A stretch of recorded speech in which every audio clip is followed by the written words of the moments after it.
Hello student, welcome to my YouTube channel study with reading.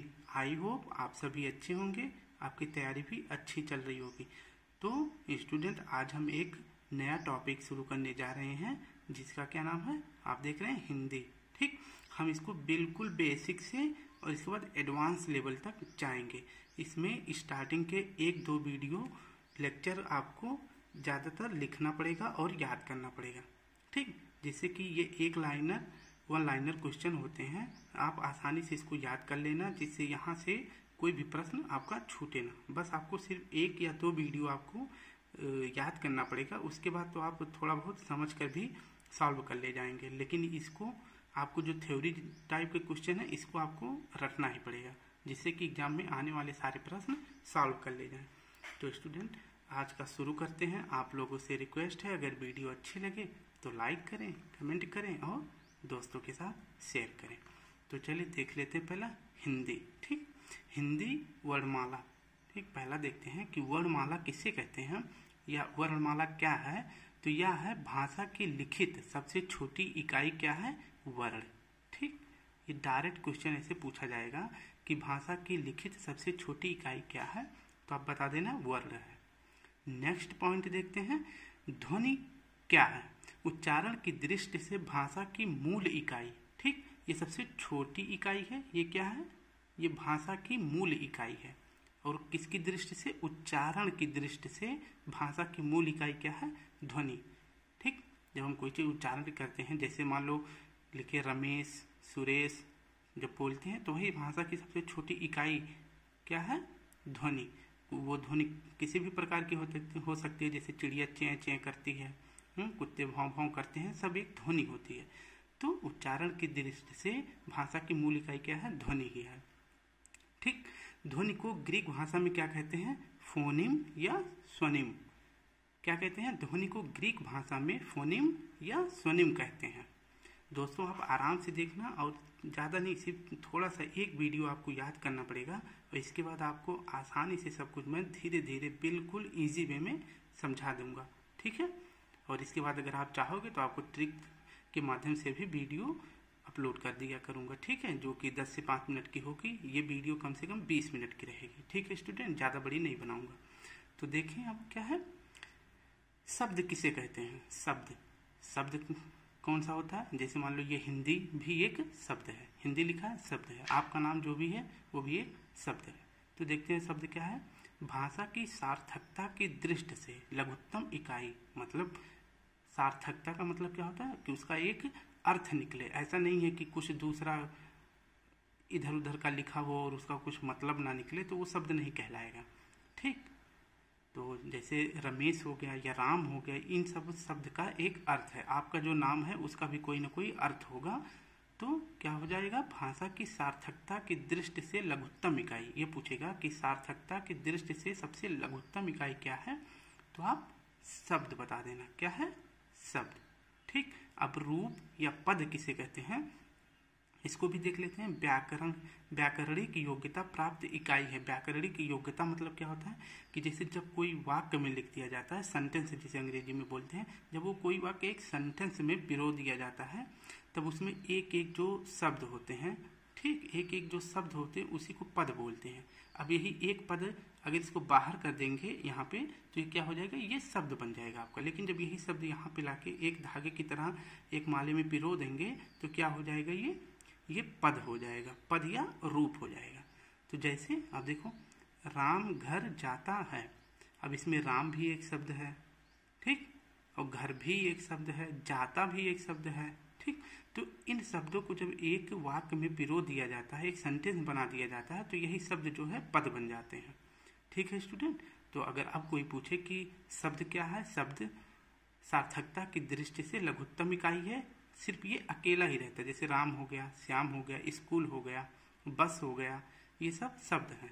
लेकिन अब अगर उसी को एक वाक्य में पिरो दिया जाए कि राम बस के द्वारा स्कूल जाता है, तो ये वाक्य हो जाएगा एक, और उस वाक्य में एक एक शब्द जो सब वाक्य का एक अर्थ दे रहे हैं, तो वही एक एक शब्द जो है पद कहलाएगा। जैसे राम घर जाता है, तो अभी एक वाक्य हो गया। ठीक, जब ये एक वाक्य हो गया तो वाक्य में जो एक एक शब्द होते हैं इन्हें तब शब्द नहीं बोलते हैं, इन्हें पद बोलते हैं। ठीक, तो राम एक पद है, घर भी एक पद है, जाता भी है और है भी एक पद है। तो आप इसको बता देना कि जब यही व्याकरणिक योग्यता प्राप्त कर लेता है शब्द तो वो पद बन जाता है। ठीक, तो इसका सही जवाब हो जाएगा पद। अब इसको आप समझ गए होंगे। अब वाक्य देख लेते हैं। वाक्य किसे कहते हैं? अभी आपको बताया ना, वाक्य यही है, राम घर जाता है, ये पूरा वाक्य हो गया। ये पूरा एक सेंटेंस जो है ये पूरा एक वाक्य हो गया है। वैसे हम आपको इसका जो है डेफिनेशन बता दें कि वाक्य किसे कहते हैं? शब्दों के सार्थक व व्यवस्थित समूह को वाक्य कहते हैं। ठीक, शब्दों के मतलब शब्द, यही शब्द जो है एक एक शब्द, जैसे कि थोड़ा सा टाइम देना स्टूडेंट, सिर्फ एक बार आराम से समझना, इसके बाद सब समझ ले जाओगे। जैसे यहाँ राम मैंने लिख दिया, ठीक, यहाँ लिख दिया घर, यहाँ लिख दिया जाता, यहाँ लिख दिया है, सब इधर उधर है। ठीक है, सब जो है ये पांचों अक्षर जो है इधर उधर है। तो ये एक शब्द है पांचों, ये भी एक शब्द है, ये भी एक शब्द है और ये भी एक शब्द है। लेकिन अगर इसी को एक सीक्वेंस में, ठीक, एक व्याकरणिक योग्यता के आधार पर अगर इन्हें एक वाक्य में बना दिया जाता है तो ये हो जाते हैं रूप या पद। ठीक, तब राम भी एक पद हो जाएगा, जाता भी एक पद हो जाएगा, घर भी एक पद हो जाएगा और है भी एक पद हो जाएगा। लेकिन जब तक ये एक में नहीं पिरोए गए हैं तब तक ये अलग अलग हैं, ये शब्द कहलाते हैं। अब देखो, अब यही शब्द हो गए ना, एक एक करके एक शब्द हो गए। जब इनको एक वाक्य में पिरो दिया गया, व्याकरणिक योग्यता दे दी गई, तो इन्हीं को एक एक शब्दों को क्या कहते हैं? पद कहते हैं। अब वाक्य किसे कहते हैं? तो शब्दों के सार्थक व व्यवस्थित समूह को। इसका व्यवस्थित होना चाहिए, ये नहीं कि पहले जाता, फिर उसके बाद राम, फिर है, फिर घर, सब इधर उधर नहीं करना है, आगे पीछे नहीं करना है। सभी शब्दों को एक क्रम में, एक सीक्वेंस में, जो कि व्याकरण की दृष्टि से सार्थक भी हो और उसका एक अर्थ निकले। ये नहीं कि जाता है, घर, राम, ये नहीं, ये गलत हो जाएगा। ठीक, तो इसको एक सीक्वेंस में व्यवस्थित व सार्थक सब शब्दों के समूह को वाक्य कहते हैं। आप ऐसे लिख लेना, शब्दों के सार्थक व व्यवस्थित समूह को वाक्य कहते हैं। जैसे गीता खाना बना रही है। अब देखो, गीता खाना बना रही है, ये एक वाक्य है और ये सार्थक व व्यवस्थित भी है। ऐसा नहीं है कि पहले गीता खाना बना रही, ये लिख दो आप, पहले बना रही है, खाना, गीता, इधर उधर नहीं, या खाना, गीता, रही है, बना, ऐसे नहीं करना। सब कुछ सार्थक, ग्रामर की दृष्टि से सब कुछ सार्थक होना चाहिए। ठीक, जिसका जो क्रम है वैसे आना चाहिए। ठीक, कर्ता, क्रिया, कर्म ऐसे होना चाहिए। तो गीता खाना बना रही है, ये एक वाक्य हो गया। अब इसमें अगर पूछे कि पद क्या है, तो इसमें गीता एक पद है, खाना भी एक पद है, बना भी एक पद है, रही है भी एक पद है। लेकिन अगर गीता को यहाँ लिख दिया अलग और फिर पूछा कि ये गीता क्या है व्याकरण की दृष्टि से, तब आप इसे क्या कहोगे? शब्द। ठीक है, तो आई होप आप सभी समझ गए होंगे स्टूडेंट। अब हम अपने वर्णमाला को देखते हैं। आपको जो छोटी छोटी जानकारी चाहिए थी आपको मैंने दे दी है। इसकी शॉर्ट भी किसी को करना है तो आसानी से कर सकते हैं। फिर देखते हैं अब वर्णमाला। ठीक है, वर्णमाला किसे कहते हैं? वर्णों के व्यवस्थित रूप को वर्णमाला कहते हैं। हिंदी वर्णमाला ये वैज्ञानिक दृष्टि से बहुत ही सेटिस्फैक्शन वाली भाषा है। ये बिल्कुल ऑथेंटिक वैज्ञानिक दृष्टि से भाषा है, इसमें कोई भी त्रुटि नहीं है। तो आप लोग इसको देखते हैं एक बार। वर्णों के व्यवस्थित रूप को वर्णमाला कहते हैं। तो वर्णों का व्यवस्थित रूप क्या हो जाएगा? छोटा, बड़ा, छोटी, बड़ी, छोटऊ, बड़ऊ, ऐसे करके छा, त्रा, ज्ञा, ये होता है कि वर्णों का एक व्यवस्थित क्रम है। ऐसा नहीं है बड़ा, छोटऊ, का, री, त्रा, ज्ञा, हा, ये नहीं, ये व्यवस्थित रूप नहीं है। ठीक, तो वर्णों का व्यवस्थित रूप ऐसे हो जाएगा, छोटा के बाद बड़ा आ आएगा, बड़ा आ के बाद छोटी ई, छोटी ई के बाद बड़ी ई, ऐसे करके छात्रक ज्ञातक एक सीक्वेंस में आएगा। ठीक, अब देखते हैं वर्णमाला की संख्या कितनी है। देखो, एग्जाम में बहुत तरीके से पूछ लेता है लेकिन उस पर ध्यान नहीं देते। सब विशेष प्रकार से बताएंगे कि 44 होता है और इसके बाद 48 होता है। ये सब मत याद रखना। एग्जाम में इतना टफ भी नहीं पूछता है कि बच्चों को घुमा फिरा के दिया जाए, बस नॉर्मली पूछता है। अगर पता है तो पता है, नहीं पता है तो नहीं पता है आपको। तो नॉर्मली देखना वर्णमाला की संख्या कितनी होती है। तो आप वर्णमाला की संख्या टोटल कितनी है? 52। ठीक, 52 है। इसमें से कुछ क्या होते हैं, स्वर होते हैं और कुछ व्यंजन होते हैं। इसमें से कुछ स्वर और कुछ व्यंजन होते हैं, वो हम आपको जब हम स्वर व्यंजन पढ़ाएंगे तब बता देंगे। लेकिन अभी वर्णमाला कितने होते हैं, 52 होते हैं। ठीक है, अब देखते हैं कामता प्रसाद जी द्वारा कुल कितने वर्णमाला बताए गए हैं। कामता प्रसाद, ये आपको क्वेश्चन में ऐसे भी पूछेगा कि कामता प्रसाद जी द्वारा वर्णमाला की कुल संख्या कितनी है। तो कामता प्रसाद के द्वारा बता देना आप 44 है। ठीक, ये एक इंसान को ये इंडिकेट करके पूछेगा कि इनके अनुसार वर्णमाला कितनी है, तब आप जिनके बारे में पूछे तो उनके बारे में बता देना। तो कामता प्रसाद जी के द्वारा 44 है, और ऐसे नॉर्मली पूछेगा कि वर्णमाला की संख्या कितनी है तो आप 52 बता देना। अब नेक्स्ट देखते हैं, वर्णमाला को 2 भागों में बांटा गया है। जैसा मैंने आपको ऊपर बताया था कि इन 52 लेटर्स को स्वर और व्यंजन में बांटा गया है। तो वर्णमाला को 2 भागों में बांटा गया है। इससे क्वेश्चन नहीं बनेगा कि कितने भागों में बांटा गया है, लेकिन अब आप सीरियल वाइज से एकदम बिल्कुल बेसिक से एडवांस तक पढ़ेंगे तो हम आपको एक छोटी चीज़ भी बताएंगे। ठीक है, और ज़्यादा घोंच पोंच नहीं करेंगे जिससे कि बहुत ज़्यादा डीपली आपको बता दें तब भी आपका कन्फ्यूजन हो जाए। ऐसा कुछ नहीं, एग्जाम में इतना डीपली भी नहीं पूछता है। ठीक, तो देखें वर्णमाला का पहला क्या है, स्वर, और दूसरा व्यंजन। स्वर कितने होते हैं, 11, और व्यंजन 33। ठीक है, अब देखते हैं स्वर किसे कहते हैं। स्वर स्वतंत्र होते हैं, मतलब ये स्वतंत्र होते हैं, ये किसी भी और शब्द के माध्यम से नहीं बोले जाते हैं। ठीक, ये स्वतंत्र होते हैं। स्वर कौन कौन से होते हैं, छोटा, बड़ा, छोटी, बड़ी, छोटाऊ, बड़ाऊ। आप चाहो तो मैं लिख दे रहा हूँ आपके लिए।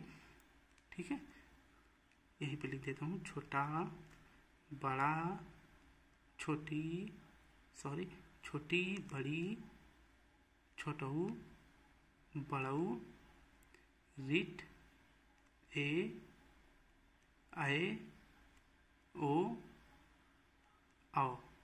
ठीक, ये हो गया। आप इसको काउंट भी कर सकते हैं, 4, 4, 4, 8, 8, 2, 10, 1, 11। ठीक, तो यही आपके 11 स्वर होते हैं। तो यही कह रहे हैं कि स्वर स्वतंत्र होते हैं और व्यंजन उन पर आश्रित होते हैं। ये आपको कब बताया गया था, देखो कितनी पुरानी हमारी व्याकरण है, कितनी पुरानी इसका डेफिनेशन दिए हैं, 2री शताब्दी में पतंजलि ने दिया है। ठीक, जिनकी पुस्तक का क्या नाम है, योग दर्शन। ठीक, तो पतंजलि जी ने क्या बताया था कि स्वर स्वतंत्र होते हैं और जो व्यंजन होते हैं उन पर आश्रित होते हैं। और सच है कि स्वर स्वतंत्र इनका उच्चारण किया जाता है और व्यंजन जो होते हैं ये स्वर की सहायता से बोले जाते हैं। ठीक, का अगर आपको लिखना होगा तो आप का कैसे लिखेंगे, का आपको लिखने के लिए आपको स्वर की सहायता लेना पड़ेगा। अगर आप स्वर नहीं लगाते तो इसके नीचे आपको हलंत लगाना पड़ेगा।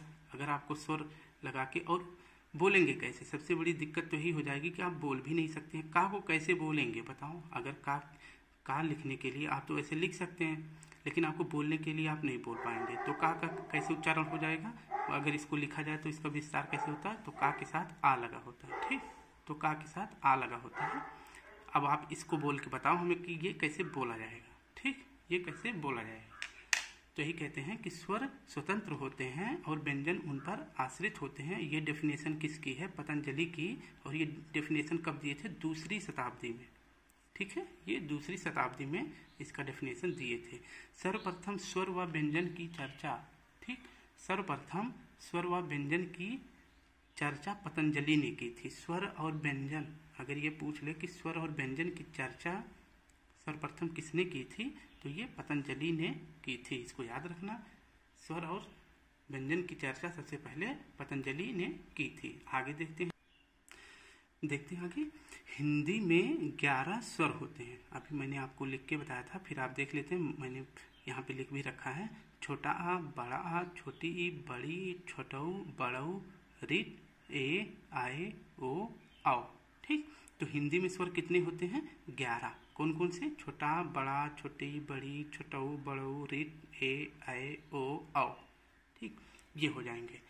बस ज़्यादा से 5 मिनट और वीडियो बनाएंगे, इसके बाद नेक्स्ट डे। ठीक है, आप लोगों पे ज़्यादा बर्डन नहीं डालेंगे।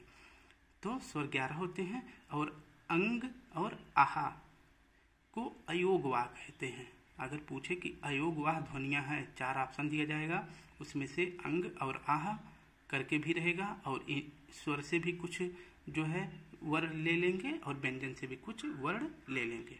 और इसमें आपको अगर पता होगा कि अयोगवाह किसे कहते हैं तो आपका राइट आंसर हो जाएगा अंग और आह। ठीक, तो अंग को क्या कहते हैं?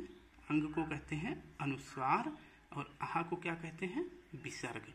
ठीक, अयोगवाह 2 होते हैं, अंग और आह, और इनका क्या नाम है? अंग का नाम है अनुस्वार और आह का नाम है विसर्ग। ठीक, अब देखते हैं आगे। हिंदी में 10 मात्राएं होती हैं। हिंदी में 10 मात्राएं होती हैं। देखो कैसे बताते हैं आपको। छोटा आ का कोई मात्रा नहीं होता, इसमें कोई मात्रा हो ही नहीं सकता।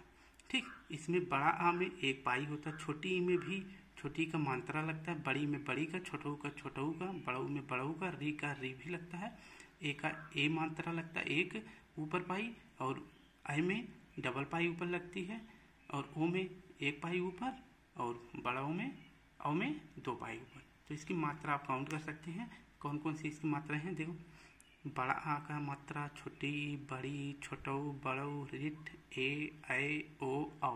ये कितने हो गए टोटल? 10। इन हिंदी में 10 मात्राएं होते हैं और आप देख लेना किसके किसके मात्रा होते हैं।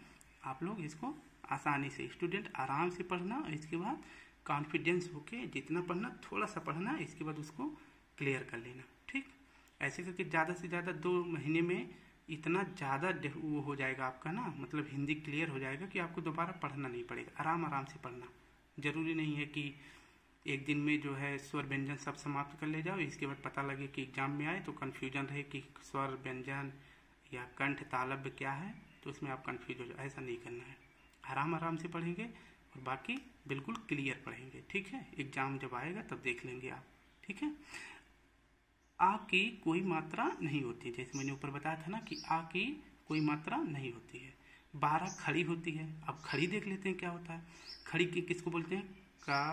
का, की, कु, के, कै, को, कौ, कं, का। ठीक, अब देख लेना, 1 2 3 4 5 6 7 8 9 10 11 1 12। ठीक है, तो अगर पूछे खड़ी की संख्या कितनी होती है तो खड़ी की संख्या कितनी होती है? 12। ठीक, 12 खड़ी होते हैं। अब इसको आप जब छोटे कक्षा में आप पढ़े होंगे तब आपको गुरुजी सिखाए होंगे कि का, की, कु, कै, कौ, कं, का। ठीक, ऐसे। अब खड़ी का सुझाव किसने दिया था? ये खड़ी जो ये खड़ी है 12 खड़ी, इसका सुझाव किसने दिया था? किसने इसको बताया था कि इसको ऐसे ऐसे किया जाता है? तो इसका सुझाव किसने दिया था? सावरकर बंधुओं ने। ठीक, सावरकर बंधु मतलब जो आज़ादी के टाइम पे थे बंधु, 2 भाई ना, उन्होंने इसका सुझाव दिया था। ठीक, अब बोलो तो थोड़ा सा आगे पढ़ ले कि अच्छा रहने देते।